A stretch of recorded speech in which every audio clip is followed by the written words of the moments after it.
Bonjour, ici Linda Walker, coach en TDAH et créatrice du programme d'optimisation de la productivité pour adultes atteints du déficit d'attention. Pour la vidéo aujourd'hui, je vais vous parler un petit peu des lignes de conduite vis-à-vis des groupes de coaching de groupe par conférence téléphonique. Lorsque vous participez dans un groupe de coaching à l'intérieur d'une conférence téléphonique, idéalement, on a entre 5 et 10 personnes, pas plus, pas moins. Par contre, ça pourrait aller jusqu'à 15. Pour éviter qu'on ait un fouillis de personnes qui essaient de parler en même temps, normalement, je demande qu'avant de parler, avant de dire quoi que ce soit, que vous mentionniez votre prénom. Et que s'il y a plus qu'une personne qui parle en même temps, au lieu d'interrompre et d'essayer de parler en même temps que quelqu'un d'autre, c'est l'animateur qui va décider c'est qui parle en premier, va prendre le nom des personnes qui ont identifié, qui étaient intéressées à discuter ou à dire quelque chose, et leur donner l'ordre dans lequel ils peuvent parler. Ça, c'est juste pour garder la paix, là, pour pas qu'on se retrouve et tout le monde parle en même temps. Assurez-vous de téléphoner d'un endroit qui est tranquille où vous allez pouvoir profiter de la séance et aussi que les autres vont pouvoir profiter de vous parce que sinon, il faut rendre la ligne téléphonique, ce qu'on appelle muter de la ligne téléphonique, étant donné que malheureusement, le bruit, s'il y a du bruit à l'extérieur, on va fermer cette ligne-là. Donc, vous allez pouvoir entendre la conversation, mais vous ne pourrez pas y participer. Si vous avez besoin si vous êtes dans une situation où il y a beaucoup de bruit de fond, il faudrait à ce moment-là faire l'étoile 6. Ça vous permettrait d'entendre la conférence, mais vous ne pourriez pas participer verbalement à moins de faire étoile 6 une autre fois. On vous demande, si vous êtes en retard, de ne pas interrompre le groupe, mais une fois qu'il y a un arrêt dans la conversation, juste de dire en passant, c'est Sylvie qui est arrivée, par exemple.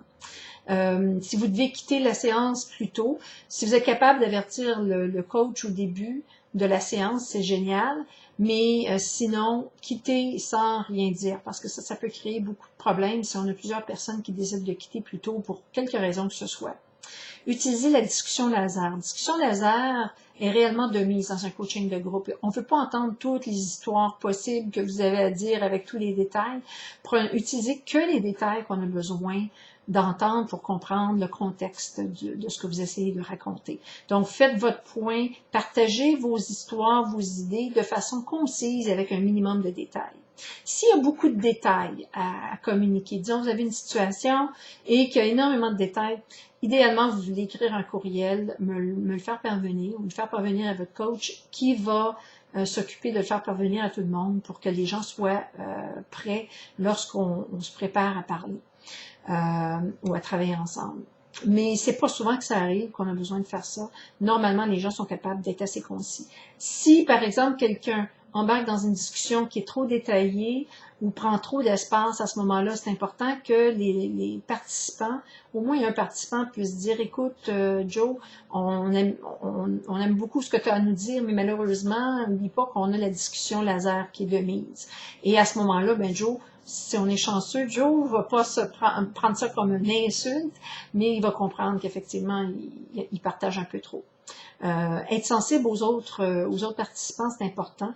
Donc, on ne juge pas dans un coaching de groupe et on ne donne pas d'ordre dans un coaching de groupe. Donc, c'est toujours une question de, est-ce que c'est au lieu de donner une idée à quelqu'un, à moins que ça vous ait été demandé, là, si on vous dit, est-ce qu'il y a des gens qui auraient des idées sur comment procéder dans cette situation-là, là, c'est une autre histoire. Par contre, si quelqu'un parle d'une situation qu'ils ont, au lieu de leur dire, bon, fais ça, tu dis, est-ce que ce serait correct que je te partage peut-être quelque chose que moi j'ai essayé qui pourrait peut-être t'aider? Vous voyez la différence. C'est reçu différemment dans la deuxième partie. Mentionnez et reconnaissez les participants qui vous ont aidé.